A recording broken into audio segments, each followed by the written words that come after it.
안녕하세요, 여러분. 인하대병원 심장내과 신성입니다. 심장내과 혹은 순환기내과 외래 오면 피검사들 많이 하시잖아요. 그러면 환자분들께서 도대체 뭘 보는 건가요? 하고 궁금해하시는 경우가 굉장히 많거든요. 한 번 뽑는 혈액이지만 사실 그 안에는 우리 몸과 심장 건강에 대해 많은 정보가 들어있고요. 그래서 피검사는 심장 질환을 진단하고 치료하는데 굉장히 기초적이면서도 꼭 필요한 기본 도구라고 할 수 있습니다. 그래서 오늘은 병원, 특히 심장내과나 순환기내과에서 흔히 시행하는 피검사에 대해서 이야기해 보도록 하겠습니다. 영상을 시청하기 전에 구독과 좋아요, 알림 설정 부탁드립니다. 보통 건강검진에서 피검사 받으신 경험들 다들 있으실 텐데요. 심장내과에서도 먼저 전신 상태를 보는 기본 검사를 진행을 합니다. 그 중에서 가장 먼저 보는 검사가 CBC, 즉 혈액 일반 검사인데요. 이 검사는 전신적인 상태를 보는 기본 출발점이라고도 할 수 있습니다. 여기서는 크게 세 가지를 봅니다. 첫째는 빈혈 여부입니다. 혈액 속에 산소를 운반하는 적혈구와 헤모글로빈이 부족하면 빈혈이라고 하죠. 보통 남성은 헤모글로빈 기준으로 13 미만, 여성은 12 미만일 때 빈혈로 진단하는데요. 빈혈이 심하게 있으면 쉽게 피로해지거나 어지럽거나 숨이 차는 증상이 나타날 수 있고, 특히 심장질환이 있는 분들은 이런 빈혈 자체가 증상을 더 악화시킬 수가 있습니다. 둘째는 백혈구 수치입니다. 백혈구는 몸의 방어군 같은 존재인데 수치가 높으면 염증이나 감염이 있다는 신호일 수가 있습니다. 마지막으로 혈소판인데요. 혈소판은 피가 잘 굳는지와 관련이 있어서 혈전이나 출혈 위험을 평가하는 데 도움이 됩니다. 이렇게 혈액 일반 검사로 기본적인 혈액 상태를 확인한 다음에는 간 기능이나 신장, 콩팥 기능 검사를 자주 함께 보게 됩니다. 얼핏 보면 왜 심장내과에서 간이랑 신장까지 보지? 싶으실 수도 있는데요. 사실 이 장기들은 심장이랑 아주 긴밀하게 연결되어 있습니다. 먼저 간 기능 검사인데요. 혈액 속에 AST, ALT라고도 부르는 효소 수치 혹은 황달 수치 같은 것들을 확인해서 간이 얼마나 건강한지 보게 됩니다. 심장이 약해지면 간으로 가는 혈액이 정체되거나 우려이 생기면서 간 수치가 올라갈 수 있고, 혹은 심박출량이 떨어지면 간으로 가는 혈류와 산소 공급이 부족해서 간세포 자체가 손상될 수도 있습니다. 게다가 우리가 쓰는 심장약 가운데에서는 간에서 분해되는 약들도 많아서 간 기능이 어떤지 항상 체크를 하게 됩니다. 신장 기능, 콩팥 기능도 마찬가지입니다. 혈액 속에 크리아티닌, 사구체 역화율 같은 수치 같은 거를 보는데요. 이건 콩팥이 얼마나 잘 노폐물을 걸러내는지를 보여주는 지표가 되겠습니다. 콩팥, 신장은 쉽게 말하면 우리 몸의 정수기 같은 역할을 합니다. 피 속에 있는 노폐물과 여분의 수분을 걸러내서 깨끗한 상태로 유지를 시켜주죠. 그런데 심장이 약해지면 콩팥으로 가는 혈액량이 줄면서 콩팥 기능이 떨어질 수 있습니다. 반대로 콩팥이 나쁘면 몸속에 노폐물이나 수분이 쌓이고 나트륨이나 칼륨 같은 전해질 균형도 깨져서 심장 자체에 더 큰 부담을 줄 수도 있습니다. 특히 심장 기능이 좋지 않은 심부전 환자 같은 경우에는 콩팥 수치가 특히나 중요한데, 이런 콩팥이 좋지 않으면 심장약을 충분히 쓰기가 어렵고 체내 수분도 잘 빠지지 않아서 숨이 차다든지 붓는다든지 이런 증상도 더 심해질 수 있어서 더 중요하게 보곤 합니다.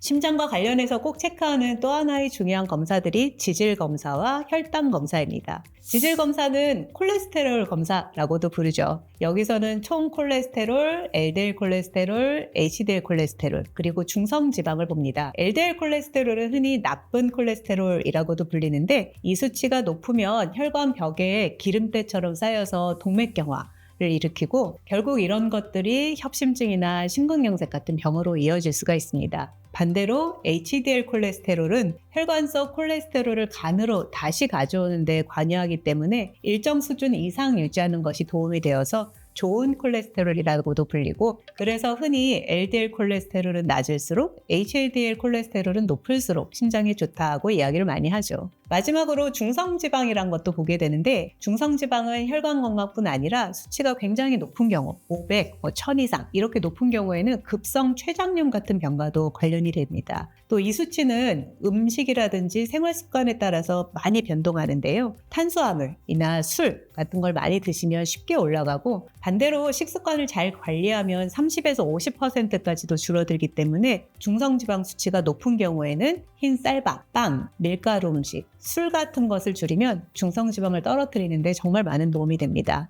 혈당 검사로는 잘 아시는 당뇨병이 있는지 혹은 당뇨병이 있다면 얼마나 잘 조절되고 있는지 보게 되는데요. 혈당을 피검사로 보는 방법은 크게 두 가지인데, 첫째는 단순한 혈당 수치이고요. 이건 그날 변동이 있습니다. 식사를 하셨는지 금식을 하셨는지에 따라서도 수치가 달라지고요. 보통 8시간 금식, 아침 공복의 경우에는 126 이상이면 당뇨, 혹은 100에서 125 사이면 당뇨 전 단계로 보게 됩니다. 또 다른 하나로는 당화혈색소라는 것이 있는데요. 이것은 식사, 금식과는 상관없이 측정할 수 있고, 지난 2, 3개월, 몇 개월 동안 평균적인 혈당을 반영하는 지표가 되겠습니다. 보통은 6.5% 이상이면 당뇨라고 진단을 하게 되고, 당뇨가 있어서 약을 드시는 분들은 통상적으로는 이러한 당화혈색소 기준 7% 이하로 유지할 것을 많이 권유하죠. 이 두 검사를 함께 보면 오늘 상태, 그리고 최근 몇 달 관리 수준을 함께 파악할 수 있다라고 생각하시면 되겠습니다. 마지막으로 피검사와 함께 소변검사도 중요합니다. 먼저 단백뇨와 혈뇨, 염증 여부를 확인하게 되는데요. 정상적으로는 소변에 단백질이나 피가 섞여 있어서는 안 되는데, 신장애가 있거나 방광질환이 있으면 단백뇨나 혈뇨가 보일 수 있습니다. 알부민뇨 같은 경우에는 신장, 즉 콩팥 손상의 초기 신호라, 특히 고혈압이 있거나 당뇨가 있는 환자분들 같은 경우에 알부민뇨가 보이면 콩팥을 보호하고, 그리고 심혈관 위험 감소를 하기 위해서 혈압과 혈당을 더 엄격하게 관리를 하게 됩니다. 마지막으로 호소하는 증상에 따라 추가적인 심장 표지자 검사를 하기도 하는데요. 숨이 차거나 붓는 증상이 있을 때는 BNP라는 검사를 통해서 심부잣을 진단하거나 모니터링을 할 때 많이 내고, 가슴이 아프거나 답답한 경우 트로포닌 같은 심장 효소 검사가 심장 근육이 손상되면 수치가 올라가기 때문에 심근경색과 같은 혈관 질환을 의심할 때 흔히 내게 됩니다. 또 하나 심장내과에서 의외로 자주 하는 검사 중 하나가 바로 갑상선 기능 검사입니다. 이러한 기능 검사는 갑상선 암 검사와는 다른 검사이고요.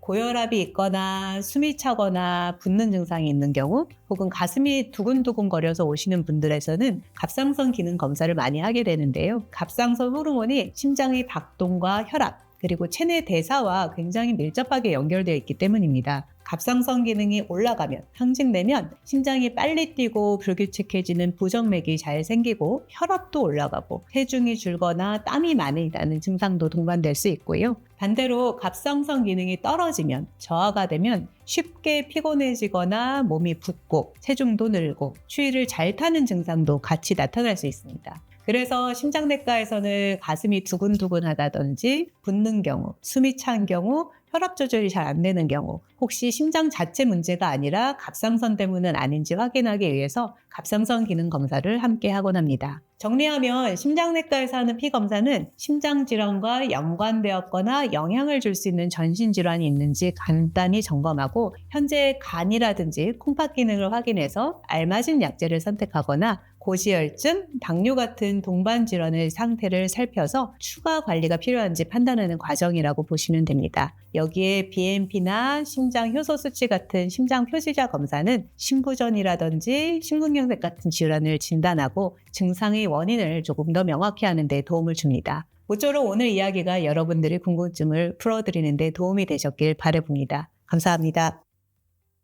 당화혈색소를 한번 피를 뽑아서 어떻게 한 달에 평균 당화혈색소라는 게 일반인들은 잘 모르니까 1년에 한 번씩 건강, 그 순간에만 혈당이 낮으면 내가 정상인 줄 알잖아요. 그렇죠. 그게 중요한 포인트긴 해요. 당화혈색소와 일반 혈당이 헷갈리실 수가 있는데, 당화혈색소 같은 경우에 혈당이 높으면 우리 몸에 있는 적혈구 안에 헤모글로빈이라는 것이 있는데, 여기에 이 혈당이 붙어서 생긴 물질이거든요. 이게 높게 유지가 되면 붙는 거예요, 얘가. 글라이케이션이라고 해서 이런 물질 같은 게 이 혈색소에 이제 달라붙으니까 많으면 많을수록 잘 조절이 안 되는 거예요. 그러니까 전체적으로 높게 고혈당으로 유지가 된 거죠. 당화가 된 혈색소가 누적이 되는 거니까 높았던 게 많이 지속이 되면 당화혈색소가 올라가는 거죠. 이제 적혈구 자체가 수명이 한 3개월에서 4개월 정도 되기 때문에 이게 쉽게 수치가 변하지 않는 거죠. 당화혈색소 같은 경우에는 이러한 혈색소에 당이 붙은 그 수치를 검사를 하기 때문에 한 2, 3개월 정도는 변화하지 않고 그래서 누적된 검사라고 생각을 하시면 되고요. 혈당 검사 같은 경우에는 그날 뭘 드시고 오셨는지 전날 뭘 먹었는지에 따라서 매일매일 변한다고 생각하시면 돼요. 실제로 혈당을 해보면 어느 날은 90이 나오지만 어느 날은 120이 나올 수 있어서 이것은 그날의 혈당이라고 생각하시면 되겠고 당화혈색소는 조금 더 길게 한 2, 3개월 정도를 평균화한 혈당이다라고 생각하시면 조금 더 맞지 않을까 싶습니다. 안녕하세요. 분당서울대병원 순환기내과 강시혁입니다. 오늘은 관상동맥 CT, 외래에서 많이 처방하는 검사거든요. 환자분들이 궁금해하시는 내용들, 진료실에서 잘 답해드리지 못했던 질문들에 답해드리겠습니다. 심장 CT를 찍어야 하나요? MRI를 찍어야 하는지, 뭐 언제 CT를 찍고 언제 MRI를 찍는지 궁금해요. 네, 가끔 CT 찍자고 말씀드리면 MRI 찍으면 안 되냐고 물어보시는 분들이 있으시거든요. MRI가 더 정확하다고 생각하셔서 하시는 질문인 것 같아요. MRI랑 CT가 각각 얻는 영상의 차이가 있거든요. 심장내과에서는 사실은 CT가 더 많이 쓰이는 검사고요. 작은 구조까지 보는데 CT가 조금 더 유리합니다. 저희는 혈관을 주로 보고요. 특히 저같이 스텐트 시술하는 사람들은 심장의 전체적인 구조도 중요하지만 이 혈관 모양을 보려고 CT를 찍거든요. 심장 CT를 찍게 되면 이렇게 3차원적으로 각각의 혈관 모양들을 이렇게 볼 수 있어요. 꼬불꼬불한 혈관들 보이시죠? 하나씩 하나씩 다 볼 수 있는 장점이 있습니다. 그래서 이 오른쪽에 보시는 것처럼 앞으로 가는 혈관을 쭉 펴가지고 본 건데 어디에 동맥경화반이 있고 어디가 얼마나 좁은지를 볼 수 있어서 혈관 구조를 보는 데는 CT가 더 유리한 검사라서 CT 처방을 더 많이 하게 되고요. MRI 영상은 이렇게 찍히게 되는데 CT만큼 아주 섬세하게 보이진 않잖아요. 대신에 MRI의 장점은 이렇게 시간에 따라서 찍을 수가 있어서 심장이 움직이는 요 모양 볼 수 있고요. 심장이 뛰면서 들어왔다 나가는 혈류도 보여주고 하니까 심장의 기능을 평가하는 데는 MRI가 제일 정확해요. 초음파보다 더 정확하고 심장 수축 기능이 얼마고 어디가 얼마나 뛰고 어디가 얼마나 안 뛰는지를 평가하는 데는 MRI가 제일 좋고요. 또 MRI의 장점은 심장 근육을 근육을 평가하는 데 장점이 있습니다. 심장 근육을 이렇게 까만색으로 보이는 게 정상인데 이분의 경우는 여기 하얀색으로 보이는 곳이 이상이 있는 곳이거든요. 이렇게 심장 근육의 특성을 평가하는 데는 MRI가 더 장점이 있어서 저 같은 경우에는 이제 혈관에 문제가 있어서 근육에까지 문제가 생긴 경우에 근육의 평가를 하는데 MRI를 사용하고 또 병에 따라서는 심장 근육병들이 있어요. 근육에 이상이 생기는 병들을 평가하는 데는 MRI가 유리해서 평가하는 목적에 따라서 CT와 MRI가 완전히 달라지는 거고요. 저희 심장내과 외래에서 CT를 많이 찍는 이유는 혈관을 평가하는 데 유리하기 때문입니다. 그래서 CT와 MRI 이제 장단점들 많이 알고 계실 텐데 관상동맥, 혈관의 모양을 보는 데는 CT가 더 장점이 있습니다. 물론 MRI도 혈관 모양을 볼 수는 있는데 조금 더 높은 해상도로 여러 각도로 나눠가면서 보는 데는 CT가 더 유리합니다. 하지만 MRI는 심장 근육을 평가하는 데 유리해서 심장 근육 입장에서 피가 얼마나 잘 가는지 보여주는 데는 CT보다는 MRI가 더 장점이 있고요. 심장 근육이 얼마나 잘 뛰는지 수축 기능을 보는 데는 큰 장점을 가지고 있습니다. 심장 근육이 조직적인 이상이 있는지 이 근육이 죽은 조직인지 살아있는 조직인지 또 어떤 병 때문에 이렇게 보이는지를 보는 데는 MRI가 CT보다는 더 유리하고요. 또 이제 CT의 단점들인데 CT는 방사선 노출이 있어요. MRI는 방사선 노출이 없습니다. CT를 찍을 때 혈관을 잘 보게 하려고 물감을 투입하거든요. CT 찍을 때 화한 느낌 경험하시잖아요. 그게 조영제 때문인데 조영제에 과민 반응이 있으시거나 또 콩팥이 안 좋은 분들은 조영제가 콩팥에 안 좋은 작용을 하기 때문에 그런 단점들이 있습니다. CT는 금방 찍죠. 보통 들어가면 10분 만에 나오시거든요. MRI는 찍는 시간이 좀 길어서 들어가서 1시간 동안 통안해서 막 징징징징 기계 소리 들으면서 1시간 동안 찍으셔야 돼서 폐쇄공포증 있는 분들은 MRI 찍기 조금 힘들어 하시긴 하세요. 이런 장단점이 존재하는 검사 방법입니다. 그러면 심장 CT는 꼭 찍어야 하나요? 심장 CT는 증상이 있는 분들한테만 찍으라고 해요. 말씀드린 것처럼 방사선 노출도 있고 조영제 노출도 있고 부작용이 따를 수밖에 없는 검사다 보니까 그냥 건강검진 목적으로 찍는 거를 강하게 권유드리고 싶진 않고요. 가슴이 아프시거나 이유가 있어서 찍는 검사일 수밖에 없고요. 최근에 이제 건강검진 목적으로 관상동맥 석회화 CT 많이 찍으시거든요. 심장 CT를 찍었는데 석회가 껴있대요, 돌이 끼어있대요 라고 오시는 분들이 많이 있으세요. 관상동맥 석회화 CT는 앞서 보여드린 관상동맥 조형 CT와 달리 석회화만 평가하게 됩니다. 석회화는 동맥경화가 오래되면 생기는 변화거든요. 그러니까 기본적으로 LDL, 나쁜 콜레스테롤이 혈관 안에 들어가면서 막 염증 반응이 생기고 대식세포가 들어가고 섬유화가 진행되고 하면서 기름때가 점점 나쁘게 변해요. 마치 여드름이 터지는 것처럼, 고름이 터지는 것처럼 안에 지저분한 게 생겼다가 터지게 되면 심근경색이 생기게 되고요. 우리 몸에서는 그런 일이 안 생기게 하려고 이런 기름때를 돌로 바꿔주는 과정들이 있거든요. 그리고 하얗게 보이는 것들이 석회화입니다. 그 기름때가 오래되면 우리 몸에서 이걸 안정화시키기 위해서 석회화로 바꾸게 되는데, 석회화 CT는 이렇게 오래된 동맥경화를 반영해주는 특징을 가지고 있는 CT예요. 그래서 이 왼쪽의 경우는 완전 정상입니다. 까만 게 폐고 하얀 게 심장이고, 하얀 심장을 따라서 혈관들이 있는데 하얗게 보이는 거 없이 이렇게 회색으로만 보이게 되는데, 반면에 석회화가 심한 분 보여드리게 되면 내려가면서 여기 회색이 이제 심장인데 혈관을 따라서 이렇게 하얗게 보이는 것들 보이시나요? 이쪽 혈관에도 하얗게 보이는 이런 것들이 혈관을 따라서 존재하거든요. 이게 관상동맥의 기름때가 오래돼서 생기는 석회화 변화이고, 이런 석회화가 심하신 분들은 관상동맥에 동맥경화가 있다라는 걸 알려주고, 이런 동맥경화가 오래됐다는 걸 반영하는 현상이죠. 이게 심한 분이시고, 다시 없는 분 보여드리면 똑같은 위치에 혈관은 있지만 석회화는 없이 그냥 혈관만 내려가는 모습이죠. 이렇게 석회화가 있으면 동맥경화가 있고, 동맥경화가 오래됐고, 이런 석회화가 심하면 동맥경화가 심하다는 걸 보여주는 거죠. 아까 보여드린 하얀 것들 다 따가지고 수치화시키거든요. 예전에 채널 영상에서 관상동맥 석회화에 대해서 설명드렸던 좋은 영상이 있으니까 참고하시고요. 저는 간단하게 말씀드리면 석회화 지수를 0, 100, 400, 1000 나눠서 얼마나 심한지 설명드리게 되는데, 건강검진 받아오시면 석회화 지수 있으실 거예요. 100 이하면 그냥 괜찮다고 말씀드립니다. 물론 0이면 제일 좋아요. 100 이하면 거의 정상에 가까운 저위험이라서 괜찮다고 말씀드리고, 400이 넘으면 고위험, 1000이 넘으면 초고위험, 이래서 굉장히 위험해서 심혈관 질환이 있는 분에 가까울 정도로 저희가 이제 조금 더 정밀 검사도 해보고 더 열심히 위험인자 관리도 하자고 말씀드리게 되게 되고요. 이렇게 관상동맥 석회화 CT를 통해서 심혈관 질환 위험을 예측할 수 있습니다. 이 수치에 따라서 앞으로 생길 심혈관 질환, 심근경색, 심장 사망 위험을 예측할 수 있어서 이런 것들은 이제 건강검진에서 많이 하게 되고요. 관상동맥 조형 CT는 방사선 노출량이 굉장히 많아요. 이거는 혈관을 아주 정밀하게 보기 위해서 방사선을 많이 쏘고 정밀하게 CT를 찍는 게 목적이고, 혈관 모양을 보기 위해서 조형제를 사용하게 돼서 일정 정도의 위험이 따르기 때문에 검사를 무조건 반복적으로 하시는 거는 추천드리고 싶지 않습니다. 증상이 있을 때 꼭 필요해서 검사하는 거고요.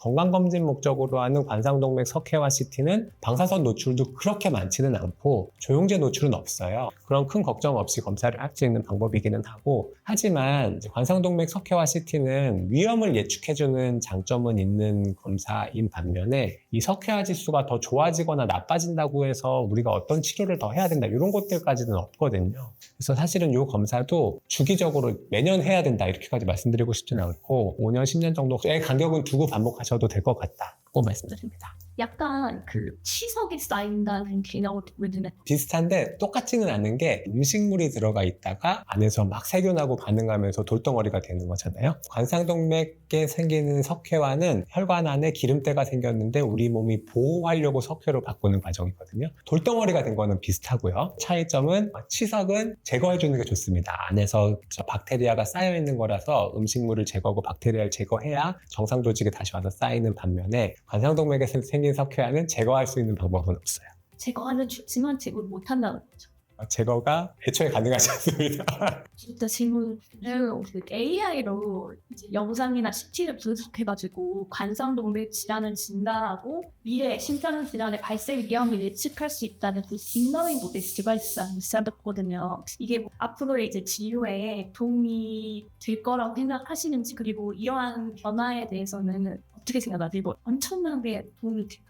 네, 되게 좋은 질문이시고요. 아직까지는 지금 우리나라에서 사용되고 있지는 않아서 제가 영상으로 준비하진 않았는데, 이미 미국에서는 시판되어 여기서 사용되고 있고요. 미래에는 사람이 다 판독하지 않고 AI의 도움을 받아서 사람이 판독하게 될 거라고 생각합니다. 이런 기술들은 첫 번째로는 인간의 시간을 줄여주고요. 두 번째로는 조금 더 상세한 분석 결과를 제공해 드릴 수 있는데, 첫 번째 요인부터 말씀드리면 CT를 분석하는 게 되게 어려워요. 영상 하나 만들려고 전문가가 붙어서 1시간 동안 막 작업을 해야 되거든요. 떼낼 거 떼내고 혈관 예쁘게 만들고 3차원으로 재구성하는 과정이 1시간 걸리고, 그거를 방사선사들이 분석해드리면 의사가 또 다시 한번 보면서 병이 얼마나 있는지, 이게 잘못된 건 아닌지 또 판단하는 고민의 시간들이 필요하거든요.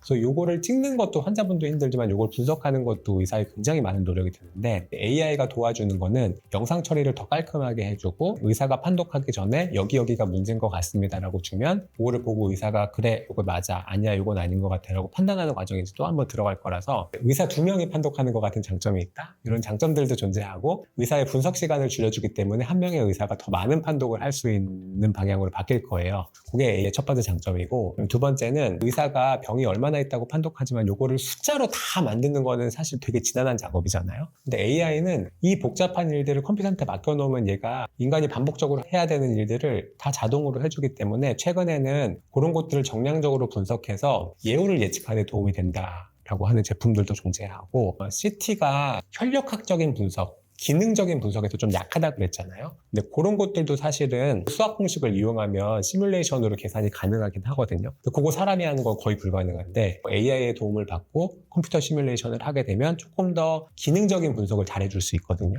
그런 분석을 합쳤을 때 예후를 예측하고 시술 여부를 결정하는 데 도움이 된다는 연구 결과들이 많이 있어요. 의사의 시간을 줄여서 더 효과적으로 효율적인 판독이 가능하게 하고, 환자분들한테 더 많은 정보를 제공할 수 있는 새로운 AI 기술들이 계속 개발되고 있는 중이고, 이런 것들이 앞으로 널리 쓰이게 될 거예요. 미국에서 사용되는 그런 제품들은 건강검진 하는 것처럼 우리 CT 찍게 되면 환자분들한테 더 많은 정보 제공해주는 데이터들, 판독 시간을 줄여주는 제품을 사용하고 있는데, 비용이 조금 걱정스러운 부분이긴 합니다.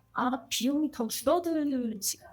지금으로서는 이걸 개발하는 데 드는 비용이 만만치 않을 거 아니에요. 사람이 열심히 판독한 거를 모아놓고 학습시키고 걔가 제품한테 나오다 보니 비용이 만만치 않고 CT보다 더 비싸기도 하거든요.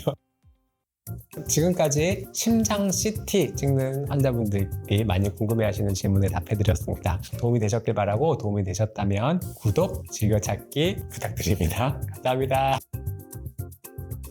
실제 부정맥이 아닌 것 때문에 오는 경우도 있어요. 주로 이제 아드님이 속을 썩이셔가지고 가슴이 힘드시다 하시는 분도 많고, 협심증하고 좁아진 건 다릅니다. 원칙적으로는 환자 갖고 있는 위험 요소가 얼마나 되느냐, 심근경색은 진행되는 정도를 아는 게 아니라 생겼냐 안 생겼냐가 중요합니다. 안녕하십니까. 한림대학교 강남성심병원에서 근무하고 있는 최성훈입니다.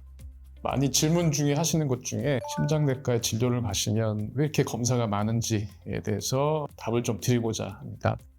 심장혈관 질환에는 어떤 것이 있는지를 좀 먼저 말씀드리겠습니다. 지금이야 관상동맥 질환이 갑자기 막히는 이제 급성 심근경색증이 드물지 않게 발생하고 매일 저희가 응급 상황에서 맞닥뜨리는 상황인데, 1980년대쯤 그 당시만 해도 급성 심근경색증 환자가 응급실에 오게 되면 보기 드문 증이었기 때문에 내과 전체 교수님이 모이셔가지고 공부를 하셨다고 합니다. 현재는 급성 심근경색증이나 협심증으로 스텐트 수술이나 수술 같은 거를 받으신 분이 가족, 친구분에 있으실 겁니다. 나이가 드시면 생기는 경우도 있지만 유전적인 이유나 태생적인 이유로 어린 나이부터 생기는 선천성 심장질환, 주로 판막이나 혈관에 기형이 생기거나 또는 근육에 여러 가지 유전적 이유로 생기는 심장 근육이 두꺼워지는 기후성 심근증이 있는데, 가장 많은 환자는 연령이 증가되면 생기는 질환들인데요. 주로 고혈압, 판막질환, 관상동맥 질환, 대동맥 질환, 또 요즘에 이제 부정맥도 많이 들고요. 심부전 것들이 이제 굉장히 증가하고 있습니다.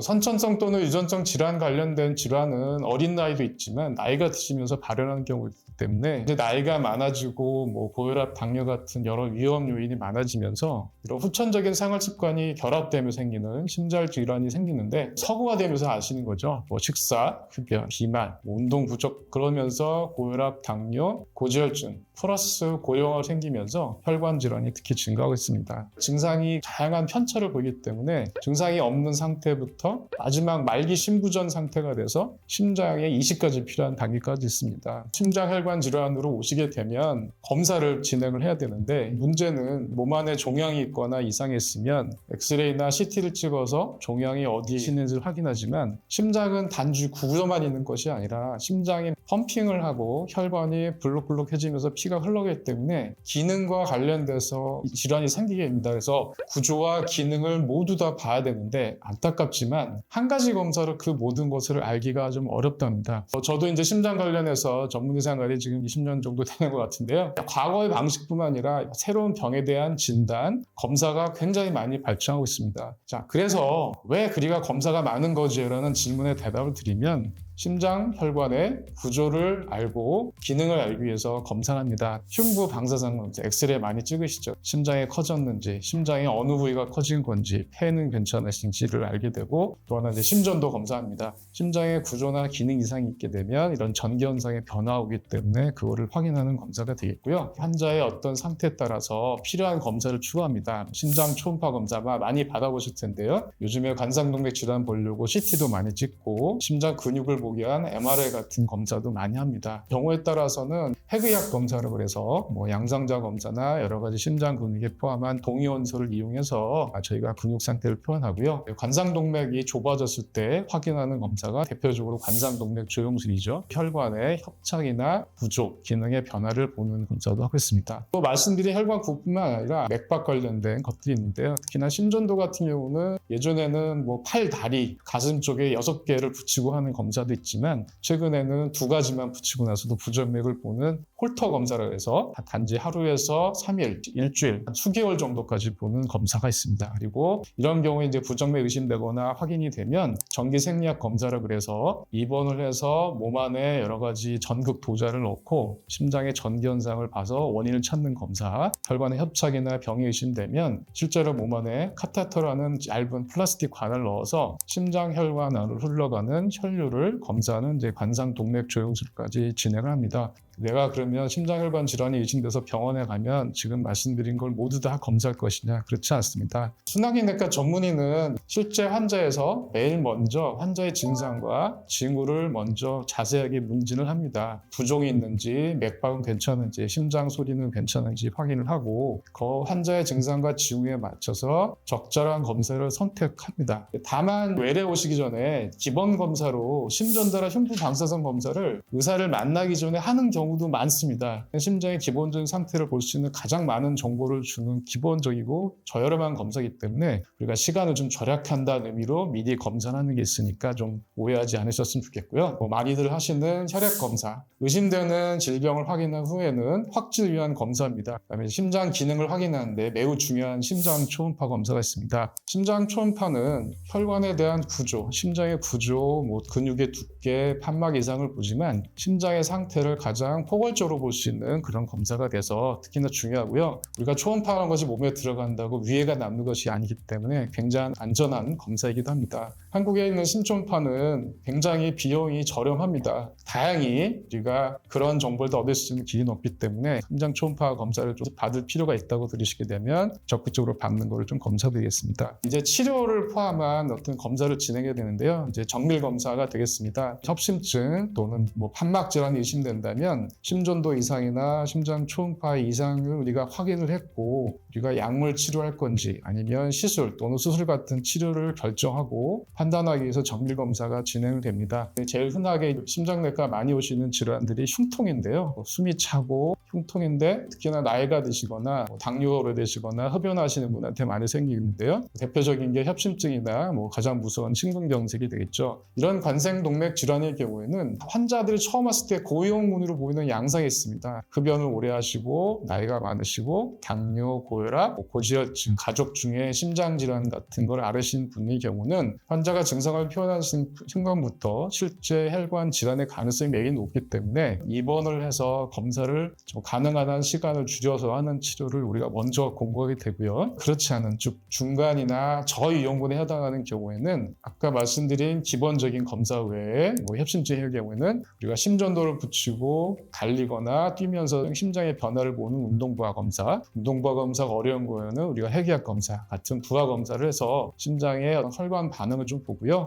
심장 초음파 또는 필요한 경우에는 관상동맥 CT를 요즘 많이 하십니다. 사실은 가장 중요한 목적은 저희 연구에서 심장 혈관 질환이 아닌 걸 먼저 알기 위한 검사를 많이 하거든요. 저희 연구에서는 관상동맥 CT를 찍어서 동맥경화가 많지 않은 걸 확인하는 것이 굉장히 유효성이 높기 때문에 요즘 많이들 진행을 하고 있는 것 같습니다. 그래서 그 이후에 어떤 발견된 질환에 따라서 시술 또는 약물 치료를 결정을 해서 환자의 치료를 하게 됩니다. 다음 말씀드릴 거는 부정맥인데요. 현재 들어서 가장 문제가 되는 거는 노인분에서 생기는 심방세동이라는 심장이 불규칙적으로 떨리는 증상입니다. 부정맥의 경우도 실제 심장에 맥박에 이상은 없는데 다른 증상, 예를 들면 스트레스가 심하거나 잠을 잘못 자거나 해서 긴장도가 높은 이유 또는 공황장애 같은 분들의 경우에는 심장이 빨리 뛰는 걸 부정맥이 있다고 느끼는 경우도 있습니다. 그래서 실제 환자가 부정맥인지 아니면 부정맥이 아닌 유사 상황인지를 알기 위해서 우리 심전도나 운동부하 검사, 장시간 심전도를 몸에 붙이는 홀터 검사를 통해서 실제로 환자의 맥박이 빠른지 아니면 또 느린 건지 아니면 부정맥이 아닌 정상맥인데 다른 이유 때문에 그러신지를 파악을 하게 되고 약물치료 또는 정기생리학 검사를 통해서 빠른 맥박을 차단해주는 치료를 하게 되고요. 심장 박동이 너무 느린 경우에는 심장의 전류를 통과시켜서 심장이 적절한 숫자로 박동해주는 심장 박동기라는 장치를 넣게 되고요. 최근에는 이제 심부전 환자들이 이제 늘고 있는데요. 알기라고 생각하시면 좀 이해가 편할지 모르겠는데 약물치료나 어떤 혈관 치료, 다른 조절을 해도 환자들이 계속 숨이 차고 몸이 붓고 심장이 커지는 상태이기 때문에 이런 약물에 불응하는 경우에는 우리가 좌심실 펌프 같은 일을 하거나 심장 이식 같은 것들이 필요하시기 때문에 이런 것들을 결정하기 위해서도 입원을 해서 검사를 진행하게 되겠습니다. 심장질환은 다양한 모습으로 나타나고 구조와 기능을 모두 다 봐야 되기 때문에 한 가지 검사를 알 수 없다. 다행인 거는 한국에 있는 순환기내과 또는 심장내과 의사선생님들은 충분한 기간 훈련을 받았고요. 굉장히 어려운 환자의 경우는 순환기내과 의사 간의 네트워크를 통해서 환자에 대한 진단을 명확히 하고 치료를 할 수 있는 방안을 서로 간에 공유할 수 있는 자세가 충분히 있다.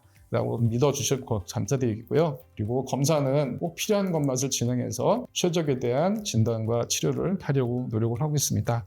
이 구독자분들이 질문하신 것들 네. 정기적인 국가암 건강 검진을 한다면 걱정 안 해도 되냐 이렇게 국가 건강 검진을 하는 거는 두 가지 목적이 있는 것 같습니다. 비용이 많이 들고 치료가 어렵고 가족이나 사회의 손실이 큰 위험한 질환들 조기에 발견해서 위험을 줄여주는 게 하나 목적인 것 같고요. 두 번째로는 만성질환들 고혈압이나 당뇨, 신장질환처럼 간과를 하고 오랫동안 방치하게 되면 생명이 단축되고 비용이 많이 드는 것들을 일찍 확인을 해서 위험 요소를 줄여주는 게 목적이지 그 검사를 통해서 어떤 개인의 특정 질환을 진단하려고 하는 건 아니기 때문에 건강검진에서 나온 것만으로는 모든 정보를 주기는 어렵기 때문에 검진만으로는 어떤 질환들을 다 파악하기 어렵고요. 아까 제가 심전도 굉장히 많이 말씀드렸는데 심전도 포함되어 있지 않습니다. 그래서 심전도도 좀 포함됐으면 좋겠다라는 의견을 많이 학계에서 제시를 하지만 다양한 좀 검토를 통해서 해야 되기 때문에 여러분들이 좀 동의를 해주시면 되지 않을까 싶습니다. 그리고 어떤 검사를 해야 심근경색이 어느 정도 진행되어 있는지 알 수 있나요? 심근경색은 진행되는 정도를 아는 게 아니라 생겼냐 안 생겼냐가 중요합니다. 심근경색은 발생한 순간부터 시간당 사망률이 증가하기 때문에 제일 중요한 거는 증상입니다. 증상. 평상시랑 너무 다르게 가슴이 답답하고 숨이 차고 통증이 오는 상황들이 보통 혈관이 막히는 경우에는 1, 2분 오는 게 아니라 5분, 10분 이상 지속됩니다. 특히나 가만히 있는데도 그런 흉통이 발생한 경우는 거의 심근경색 확률이 매우 높기 때문에 확인이 필요하고요. 처음에는 가볍게 운동할 때도 증상이 없지만 나중에는 계단 3층만 올라가도 가슴이 답답해오는 느끼는 경우에는 병이 상당히 진행된 거라고 할 수 있거든요. 그래서 두 가지를 구별하셔야 됩니다. 그러니까 혈관이 천천히 좁아지면서 흉통이 발생하는 협심증하고 갑자기 막히는 심근경색이고요. 심근경색은 진행이 아니라 yes or no 두 가지로 판단해야 되기 때문에 안정시에 긴 시간 갑자기 평상시 없는 증상이 생기는 경우에는 심전도를 찍으러 응급실 또는 가까운 의원에 가서 확인을 먼저 하시는 게 1번입니다. 그러면 심장에 이상이 있다고 해서 신초파 24시간 홀터 검사까지 했는데 이상이 없다고 하면 측정 가도 될까요? 보통의 경우 부정맥이나 혈관 질환에서 가장 문제가 되는 거는 심장의 구조나 기능이 떨어졌는데 병이 생기는 경우는 위험합니다. 심장 초음파나 홀터 검사가 정상인 경우에는 구조나 기능이 일단은 괜찮다는 거죠. 그렇지만 동맥 경화 증상, 혈관이 40% 50% 좁아진 경우에는 증상이 나타나지 않을 수 있습니다. 어떤 증상을 먼저 호소해야가 중요하겠는데요. 예를 들면 가슴이 좀 두근두근하는 것 때문에 검사를 받았다. 그렇지만 초음파, 심전도, 홀터 검사가 이상이 없다는 경우에는 그걸 검사하는 동안에 부정맥이 검출이 안 될 수도 있어요. 그렇지만 중요한 거는 심장 구조나 기능에 문제가 있어서 생기는 부정맥이나 그런 증상의 경우는 상당히 위험하지만 비교적 구조나 기능이 정상인 여러 검사 소견이 있다 그러면 실제로 부정맥이 아주 위험한 게 오더라도 조금 더 수월하게 버틸 수 있는 근거는 됩니다. 검사가 이상이 없다 그래서 부정맥 같은 병이 완전히 없는 건 아니지만 우리가 위험도 수준을 따져본다면 아주 높은 위험군은 아닐 거다. 그래도 뒤늦게 발견되는 경우가 있기 때문에 부정맥 관련된 부분에 대해서는 증상이 생길 때마다 어쨌든 몇 차례라도 심전도 확인하는 게 필요하고요. 많은 경우에는 이제 실제 부정맥이 아닌 것 때문에 오는 경우도 있어요. 엊그제도 오신 저 환자분은 주로 이제 아드님이 속을 썩이셔가지고 가슴이 힘드시다 하시는 분도 많고 부부간의 다툼, 특히 요즘은 이제 자녀 교육하다가 힘든 어머님들 또 많이 오시기 때문에 세 가지 검사 정상이라는 전후에 뭔가 답을 주셔야지 제가 답을 더 드릴 것 같습니다. 왜냐면 심장 CT로 협심증을 잘 확인할 수 있나요? 협심증하고 좁아진 건 다릅니다. 혈관에 피가 흘러갈 때 50% 정도, 우리가 2분의 1 정도로 좁아지게 되면 빨리 뛰거나 계단을 숨가쁘게 오르는 경우에 흉통이 생길 수가 있어요. 그렇게 증상이 생기는 경우를 협심증이라고 하고 혈관에 죽상 변화가 있긴 하지만 증상이 나타나지 않는 경우도 많습니다. 50% 60% 정도 수준에서는 우리가 증상을 못 느끼는 경우가 있기 때문에 동맥경화성 심장병이 있는 건 맞지만 아직 협심증 단계는 아니죠. 그렇지만 통상 70%가 넘는 경우에는 가만히 있는 상태에서도 가슴 답답함에 흉통을 느낄 수가 있어요. 그래서 CT를 찍어서 일단 50%가 넘지 않는 경우에는 협심증 증상으로 발현될 가능성은 많지 않기 때문에 동맥경화의 진행을 억제하는 약물치료를 먼저 하게 되고요. 40% 정도밖에 좁아지 않는데 환자가 증상이 있는 경우가 있습니다. 이런 경우에는 CT에서 보이는 큰 혈관 말고 심장 근육으로 가는 작은 혈관에서 오는 협심증도 있습니다. 그래서 두 개가 겹쳐 있을 수도 있고 아닐 수도 있기 때문에 동맥경화가 있다 없다로 협심증을 진단하지는 않습니다. 이번에 안당동맥 조영술이랑 받아야 텐데 이게 부작용도 있을 수 있고 너무 독특했다고 하는데 심장내과 CT 검사를 하는 게 더 나을까요? 설계보면 두 개가 비슷한 것 같아서. 검사는 다릅니다. CT는 제가 보통 말씀드린 게 카메라로 사진 한번 찰싹 찍는 거밖에 안 됩니다. 관상동맥 조영술은 몸에 관을 넣어야 되기 때문에 아무래도 마취를 좀 하고 관이 들어가고 얇은 플라스틱 관을 통해서 심장 혈관까지 진행하기 때문에 혈관에 상처가 생기거나 바늘 천자 부위에 멍이 들거나 하는 상황이 생길 수 있고 또 환자분 따라서 조금만 바늘이 닿아도 너무 심하게 통증을 호소하는 분도 있습니다. 그래서 혈관 손상에 관련된 부작용, 합병증은 높진 않은데 발생할 수 있다라는 게 이제 침수적 검사의 특징이고 두 번째로는 혈관 검사를 하려면 혈관을 엑스레이 보이는 물질을 채우는데 이게 조영제인데 조영제에 또 이상 반응이 오는 분이 있습니다. 그래서 조영제를 맞고 나서 가렵다거나 아니면 피부에 반점이 생기는 경우도 아주 간혹 생기게 되고 나빠지는 경우도 생길 수가 있죠. 고위험군 환자고 증상이 명확하면 치료가 이상되기 때문에 조영술을 먼저 권하게 되고요. 저위험군 환자가 증상을 호소하지만 혈관의 협착의 정도가 심하지 않거나 또 치술이나 다른 치료가 아닐 가능성이 높다 하는 경우에 먼저 CT를 찍습니다. 그래서 원칙적으로는 환자가 갖고 있는 위험 요소가 얼마나 되느냐. 그래서 높으시면 조영술, 낮으면 CT를 먼저 찍고 있습니다. 제가 잠깐 이런 말씀 드렸는데요. 심장TV 많이 봐주시고 구독, 좋아요, 알림 설정해 주시면 굉장히 많은 정보가 있기 때문에 환자의 어떤 궁금증을 해소하는 데 도움이 될 것 같습니다. 오랜 시간 경청해 주셔서 감사합니다. 안녕하세요. 저는 여의도 성모병원에서 부정맥을 전문으로 진료하는 순환기내과 김화중입니다. 혹시 부모님이 고혈압이 있으신가요? 많은 분들이 혈압만 관리하면 괜찮겠지라고 생각하기 쉽지만 고혈압이 있는 분들은 심방세동이라는 부정맥이 생길 위험도 높아집니다. 그런데 심방세동은 증상이 없을 수도 있어서 모르고 지내시다가 위험한 합병증을 겪을 수도 있습니다. 그래서 이번 영상에서는 고혈압 환자에서 위험한 심방세동이 어떤 질환인지, 심방세동을 어떻게 조기에 발견할 수 있을지에 대해서 소개해드리겠습니다. 심장은 심장 내의 혈액을 다른 장기로 공급하는 이 펌프 기능을 하는데요. 위아래로 공간이 나누어져 있어서 위에는 심방, 아래는 심실이라고 부릅니다. 이 혈액이 처음에 심방으로 들어오면 심방이 수축을 해서 심실로 혈액을 보내주고 심실에 혈액이 들어오면 마찬가지로 심실을 수축해서 온몸으로 혈액이 분출됩니다. 이 심방에서 전기 신호가 규칙적으로 생성이 되면서 이 신호가 근육을 수축하도록 명령을 하는 것인데요. 심방세동은 심방 내에서 무수히 많은 전기 신호가 불규칙적으로 생성이 되면서 심방이 말 그대로 가늘새 움직일 동, 심방이 조직적으로 수축하지 못하고 가늘게 덜덜덜덜 떨리기만 하는 상황을 말합니다. 이렇게 되면 혈액이 밖으로 잘 나가지 못하고 심방 안에서 고이게 되고 그 혈액이 굳어서 피떡을 만들 수가 있습니다. 이 피떡이 뇌로 이동하면 뇌혈관을 막으면 뇌경색이 되는 것. 또한 심장이 효율적으로 수축하지 못하면서 심장에 부담이 쌓이면서 심장 기능이 악화되는 심부전으로 이어질 수도 있습니다. 이 심방세동이 발생하면 심실도 덩달아 맥박이 빠르고 불규칙하게 뛰게 되면서 일반적으로 두근거리거나 가슴이 답답한 증상이 발생하는데요. 무서운 점은 상당수의 환자는 심방세동이 발생하더라도 증상이 없거나 단지 기력이 저하되거나 피곤한 정도의 비특이적인 증상만 있기도 합니다. 이렇게 증상 없이 지내시다가 뇌경색을 앓고 나서야 심방세동이 처음으로 진단되는 분들도 적지가 않습니다. 심방세동은 심장의 전기 신호를 기록하는 장치인 심전도로 진단이 가능합니다. 가장 기본적인 심전도 기기는 앞가슴과 팔다리에 전극을 부착하는 방식으로 촬영을 하는데요. 약 10초 정도의 심장 전기 신호를 얻을 수가 있습니다. 그런데 심방세동은 발병 초기에는 간헐적으로 발생하는 성격을 갖고 있습니다. 즉, 심방세동이 발생했다가 정상맥이 됐다가 생겼다가 정상맥이 되었다가를 반복하는 것이죠.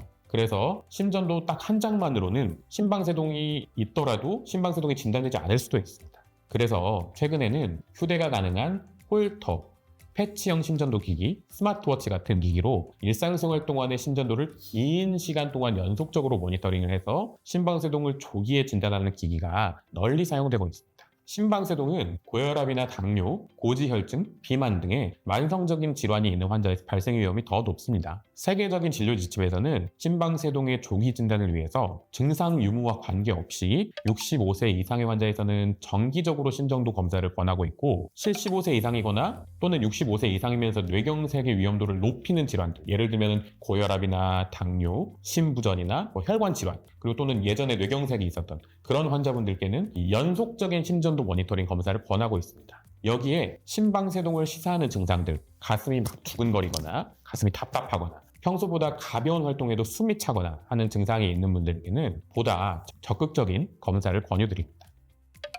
스마트워치로 촬영한 심전도가 정확하냐고요? 네, 생각보다 정확합니다. 스마트워치로 심전도를 촬영하면 심전도의 소견이 어떤지도 기계가 판독을 해주는데요. 연구에 따르면 심방세동의 경우에는 기계에 따라 다르지만 대략은 한 70에서 80% 이상의 정확도를 보여주고 있습니다. 물론 이 기계의 판독이 진단이 잘못되는 경우도 있습니다. 그렇기 때문에 스마트워치 심전도에서 이상 소견이 감지되면 부정맥 전문의의 진료가 필요합니다. 스마트워치로 촬영한 심전도는 이 휴대폰의 어플리케이션에 저장이 되기 때문에 그 심전도를 출력을 해서 진료실로 가져오시면 그게 이제 심방세동이 맞는지, 맞다면 어떻게 치료를 해야 할지에 대해서 저희 부정맥 전문 의사가 안내를 해드릴 수가 있습니다. 모든 스마트워치가 심전도 촬영이 가능한 것은 아닙니다. 단지 맥박수와 맥박이 불규칙한지 여부만을 확인할 수 있는 기기도 있어요. 하지만 맥박이 불규칙하다고 해서 그것이 모두 심방세동인 것은 아닙니다. 따라서 심전도를 목적으로 스마트워치를 구매하신다면 맥박수뿐만 아니라 이 심전도 파형이 나오는 기기인지를 정확히 확인하고 구매하시는 것을 권해드립니다. 오늘 이야기를 정리하면 고혈압이 있는 65세 이상의 환자에서는 심방세동 발생 위험이 높습니다. 심방세동은 증상이 없을 수도 있어서 모르고 지내다가 뇌경색이나 심부전 등의 치명적인 합병증으로 돌아온 경우도 있습니다. 스마트워치는 멀리 떨어져 계시는 부모님의 손목 위에서 꾸준히 심장 건강을 지켜주는 효도템이 될 수 있습니다. 저는 이만 물러나겠습니다. 스마트워치와 심전도에 대해 더 궁금한 내용은 댓글에 남겨주시고 오늘 내용이 도움되셨다면 구독과 좋아요, 알림 설정 부탁드립니다. 감사합니다. 네. 심방세동은 좀 많이 들어본 것 같은데 네. 심신세동은 그렇게 심방세동보다는 조금 낯설거든요. 네. 심방세동이 더 위험해서 그런 걸까요? 세동이란 말은 가늘게 떨리고만 있는 그런 상태를 세동이라고 하는 거거든요. 그런데 심방세동은 심방만 세동하고 있는 상태이고 심실세동은 말 그대로 심실이 세동하고 있는 상태예요. 그런데 이 심장의 공간이 세동하고 있으면 거의 수축력이 없다는 것과 다른 바가 없습니다. 심방은 세동하더라도 심실이 세동하고 있지 않으면 온몸의 피를 원활히 보내줄 수가 있습니다. 그런데 심실이 세동하고 있으면 이것은 즉 심장이 거의 마비됐다. 심장마비와도 같은 말입니다.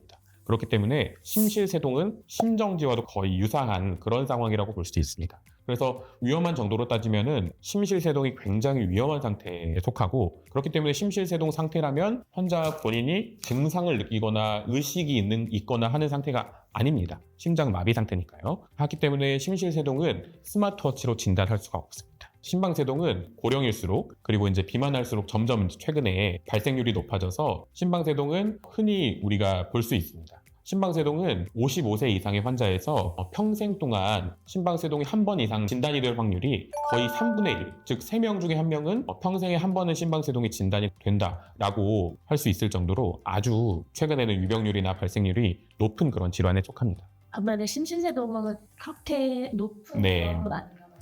그렇죠. 심실세동은 말 그대로 심장이 정지한 상태이기 때문에 거기서 소생하지 못한 분들은 다 사망하는 것이기 때문에 심실세동의 발생률은 그렇게 높지가 않습니다. 이게 실제로 이거 막 심전도 이건 진단한 파일 막 뽑아가지고 네. 듣다 보는데 그런 분들이 최근에는 더 많이 늘어났어요. 요즘은 스마트워치를 사용하는 분들이 많이 늘어났고 그리고 저도 사실은 진료실에서 환자분들께 스마트워치를 사용하시라고 추천을 많이 드립니다. 왜냐하면 이 심방세동 자체가 계속 지속되는 분들도 있지만 간헐적으로 발생하는 분들도 있기 때문에 이렇게 증상이 생겨서 병원에 오면 증상이 없어져서 진단이 되지 않고 그런 상황이 아주 빈번하게 발생할 수 있습니다. 그렇기 때문에 본인이 증상이 있을 때 당시에 심전도를 촬영하는 것이 좋기 때문에 저도 이렇게 빈도가 아주 적은 환자들, 그래서 진단을 하기가 힘든 환자분들에게는 이 스마트워치를 사용하시라 제가 권하기도 합니다. 따라서 요즘은 스마트워치를 많이 사용하시고 그거를 저한테 진료실에 오셔서 많이 여쭤보시는 편이죠. 그런데 그 어플리케이션에 저장된 그 화면만 저한테 보여주시면 그 화면이 좀 작기 때문에 제가 그것만 봐서는 제가 정확하게 어떤 리듬인지를 정확하게 판단하기가 조금 어려운 부분이 있습니다. 그래서 이 종이를 출력해서 오시면 저희한테 더 진단하기 더 정확할 수가 있죠. 그거를 저희가 보관할 수도 있고 기록할 수도 있고 심장 리듬을 더 크게 볼 수도 있기 때문에 스마트워치 심전도를 촬영해서 이상 소견이 있으면 그거를 출력을 해오시는 것을 추천합니다. 그러면은 과거보다는 이렇게 스마트워치 심전도를 이제 많이 활용하면서 병이 깊어지기 전에 오시는 분들이 많아서 네. 치료가 더 수월해졌겠죠. 그렇죠. 예전에는 사실 한 20년, 30년 전만 하더라도 심방세동을 그렇다고 이 치료하는 것이 과연 도움이 될 것인가 라는 것에 대해서 정확한 어떤 데이터가 없었습니다. 근데 최근에는 이 심방세동이 초기에 잘 진단이 되고 그리고 그런 초기에 진단된 환자들을 초기에 치료를 할 때 성적이 좋다. 심방세동 재발률을 월등히 낮출 수가 있고 심방세동에 따른 어떤 뇌경색이나 신부전 같은 것들 그리고 그에 의한 사망 이런 것들을 아주 위험한 합병증들을 낮춘다라는 것이 이제는 좀 밝혀졌기 때문에 심방세동을 조기에 진단하고 치료하는 것이 굉장히 중요해졌습니다. 심장질환 때문에 유전자 검사를 받아야 할까요? 이 질문에 대해 저는 이렇게 말씀드립니다. 모든 사람한테 필요한 건 아니지만 필요한 사람에게는 유전자 검사가 인생을 바꿀 수 있습니다. 안녕하세요. 심장내과 전문의 이찬주입니다.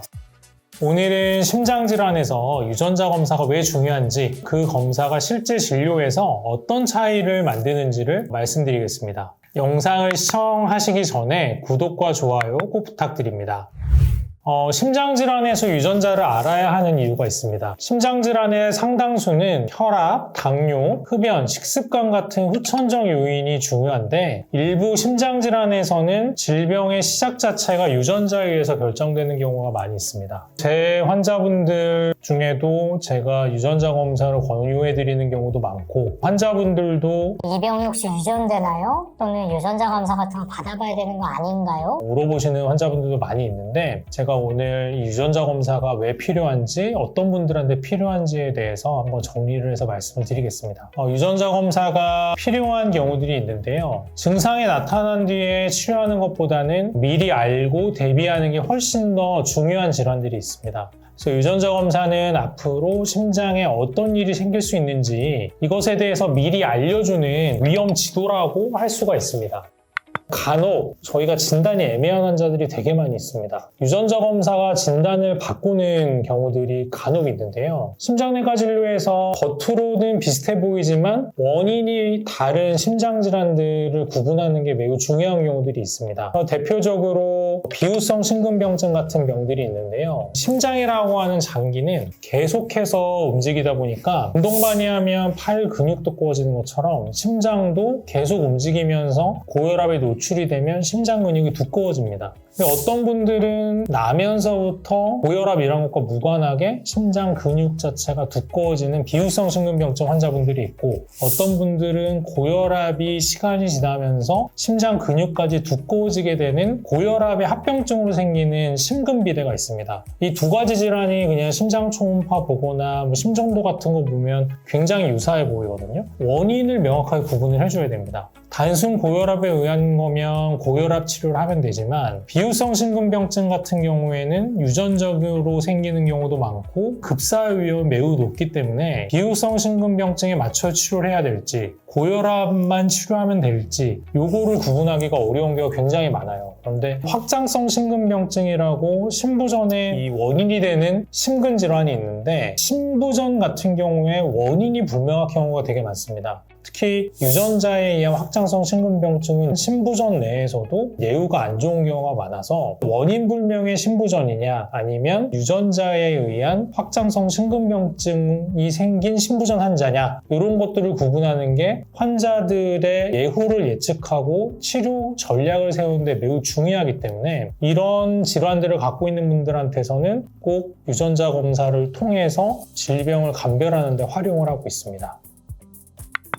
유전자 검사 치료 전략을 바꾸는 경우가 많이 있습니다. 유전자 검사가 매우 중요한 이유 중에 하나는 진단을 명확하게 하기도 하지만 치료 방침을 결정하는 데 매우 중요할 수 있습니다. 확장성 심근병증, 비후성 심근병증 이런 것들이 유전자에 의해서 발생한 사람들은 부정맥이나 돌연사의 위험이 굉장히 높고요. 약물 치료를 함에도 불구하고 아주 안 좋은 악성 부정맥이 생기고 그로 인해서 급사를 하게 되는 분들이 많이 있기 때문에 삽입형 제세동기를 좀 더 적극적으로 고려를 해야 됩니다. 이 삽입형 제세동기라고 하는 거는 심장에 악성 부정맥이 생겨서 심장마비가 왔을 때 몸에 삽입해놓은 제세동기가 자동으로 이 환자의 심장 박동을 확인을 해서 전기 충격을 줘서 심장을 다시 뛰게 해주는 기계거든요. 그래서 이런 것들이 있는 분들이 살 가능성이 훨씬 높습니다. 확장성 또는 비후성 심근병증 환자들 가운데 이 안 좋은 유전자 변이를 갖고 있는 분들은 이런 급사 위험이 매우 증가되어 있고, 그런 환자들한테서는 삽입형 제세동기를 적극적으로 사용하는 게 환자들의 이 사망을 훨씬 더 줄일 수가 있기 때문에, 유전자 검사 결과를 통해서 이 환자분은 이런 위험이 높으니 우리가 더욱더 적극적으로 제세동기 삽입을 해야 되겠다라고 하는 생각을 하게 해줍니다. 그래서 치료 전략을 바꿀 수가 있고요.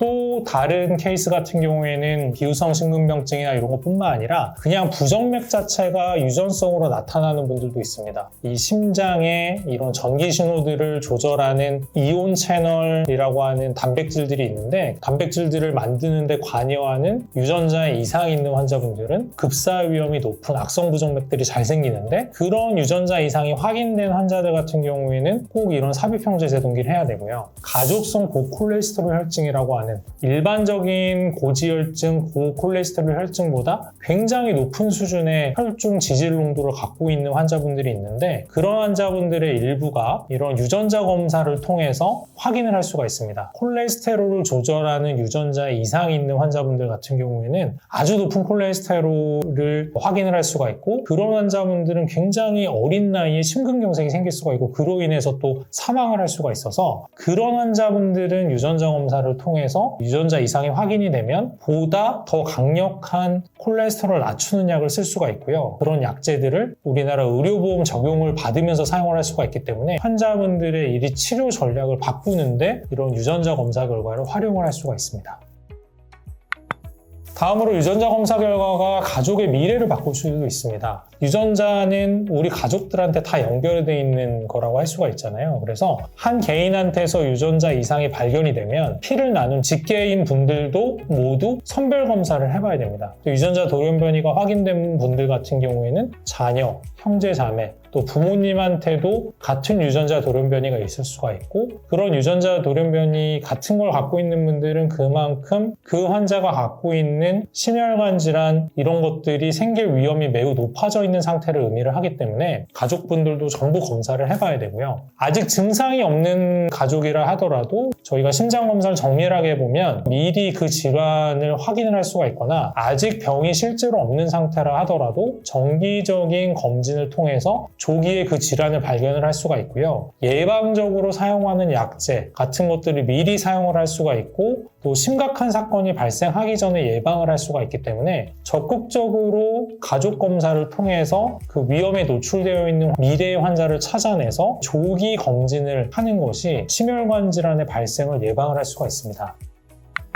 그럼 유전자 검사는 언제 어떻게 받아야 할까요? 유전자 검사는 막연한 불안 때문에 받는 검사는 아닙니다. 가족분들 중에 질환이 있다고 해서 내가 무조건 유전자 검사 받아야 된다? 이런 건 아니고요. 첫 번째로 질환을 갖고 있는 환자분이 있고 가족 내에 그 환자분한테서 유전자 돌연변이가 발견된 경우에는 적극적인 유전자 검사를 해야 되고, 아직 유전자 돌연변이가 가족 중에 발견된 경우가 없다 하더라도 만약에 내 가족 내에서 젊은 나이에 심장 돌연사의 가족력이 있는 경우, 남성 같은 경우에는 55세 이전에, 여성 같은 경우에 65세 이전에 심근경색을 앓았던 가족이 있다고 한다면 빨리 유전자 검사를 먼저 받아보시는 게 도움이 될 수 있고요. 또 가족 중에 비후성 또는 확장성 심근병증이 진단되어 있는 분이 있다든지, 원인 불명의 중증 신부전이나 부정맥이 확인이 된 가족이 있다든지, 가족성 고콜레스테롤 혈증이 본인이 의심이 되거나 콜레스테롤이 굉장히 높고,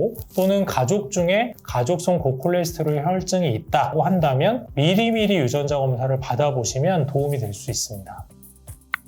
제 환자분들 같은 경우에도 실제 가족 중에 아버지가 최근에 50세 이전에 심근경색이었다라고 하는 분이 있어서 남매가 저한테 왔습니다. 남매한테 유전자 검사를 해보니까 실제 혈중 콜레스테롤 레벨을 매우 높일 수 있는 유전자 돌연변이가 확인이 됐고요. 혈중 콜레스테롤이 굉장히 높습니다. LDL 콜레스테롤이 160 이상이면 높다라고 하는데, 그 남매는 LDL 콜레스테롤이 한 230, 40 정도 됐거든요. 우리나라 인구 내에서 그 정도 콜레스테롤 레벨을 갖고 있는 사람의 비율은 0.01%가 안 됩니다. 그러니까 굉장히 높은 혈중 콜레스테롤 레벨을 갖고 있는 분들이거든요. 이런 분들은 아버지가 젊은 나이에 심근경색을 앓았기 때문에, 그리고 혈중 콜레스테롤 레벨에 대한 이상을 먼저 확인을 했기 때문에 아버지 같은 심근경색이 생기기 싫으니까 저한테 와서 검사를 받은 거거든요. 환자분들이 되게 이걸 주홍긍씨라고 생각을 합니다. 유전자 검사에서 뭐가 내가 이상이 나오면 사람들이 나를 이상하게 보지 않을까? 절대 그렇지 않습니다.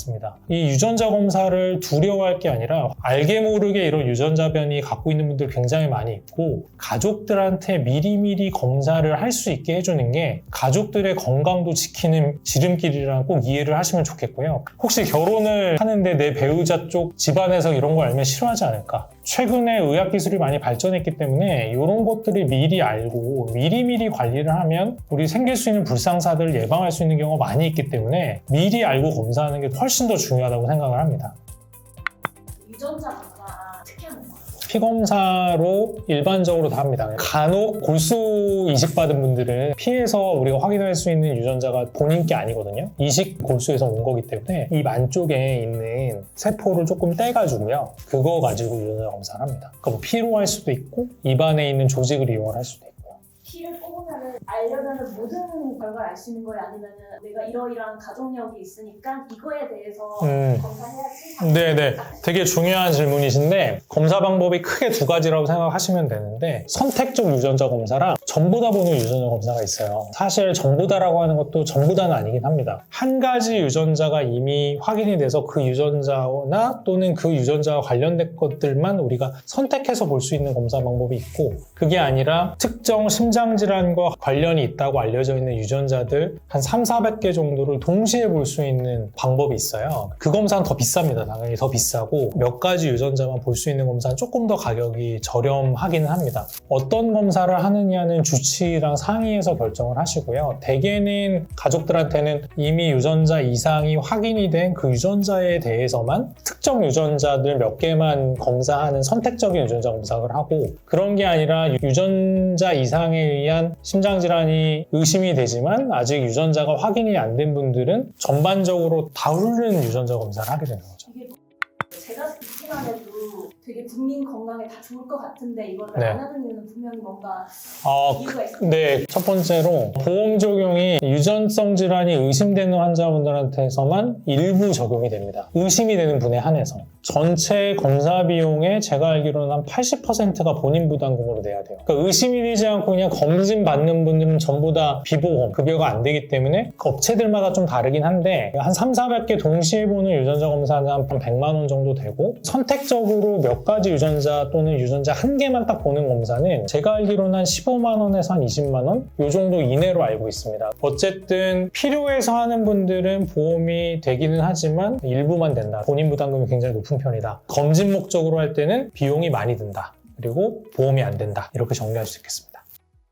전체적으로 봤을 때 고혈압 발생에 유전이 연결되는 경우는 제가 볼 때는 10%도 안 될 것 같아요. 유전적인 소인이 영향을 주는 경우는. 실제로 외국에서 쌍둥이들 가지고 연구를 해봤어요. 쌍둥이들 유전자가 똑같잖아요. 그런 쌍둥이들이 전혀 다른 생활 패턴을 갖고 있는 사람들 연구를 해보니까 유전자가 같지만 생활 습관이 안 좋은 사람들이 심혈관 질환이 생긴다는 거죠. 그래서 유전적인 요인은 아무리 높게 잡아도 50%도 안 됩니다. 하지만 일부 질환들, 비유성 심근병증, 확장성 심근병증, 일부 부정맥 질환, 그리고 가족성 고콜레스테롤 혈증, 이런 것들은 유전자가 100% 작용하는 병들이 몇 가지 있습니다. 그래서 그런 병들은 유전자가 되게 중요하게 작용한다라고 얘기할 수 있는 거죠. 그래서 넓은 의미에서 심혈관 질환은 유전자가 크게 영향을 주기는 본다고 어렵지만 일부 질환들은 유전자가 매우 중요한 역할을 한다라고 볼 수가 있죠. 그래서 제가 오늘 말씀드리는 내용을 정리를 해보면 심장질환 중 일부는 유전자 때문인 경우가 많고, 유전자 검사는 진단을 명확히 하는 데 도움이 될 수가 있고, 환자들의 치료 전략을 결정하는 데 도움을 줄 수가 있습니다. 그리고 유전자 검사 자체가 가족들에게도 도움이 될 수가 있고, 미리 심혈관 질환을 예방하는 데 활용을 할 수가 있기 때문에 일부 환자 가족들한테는 선택이 아니라 꼭 해야 된다. 그리고 유전자 검사는 미래를 대비할 수 있게 해주는 검사이기 때문에 꼭 필요한 분들은 해보시는 게 매우 중요합니다.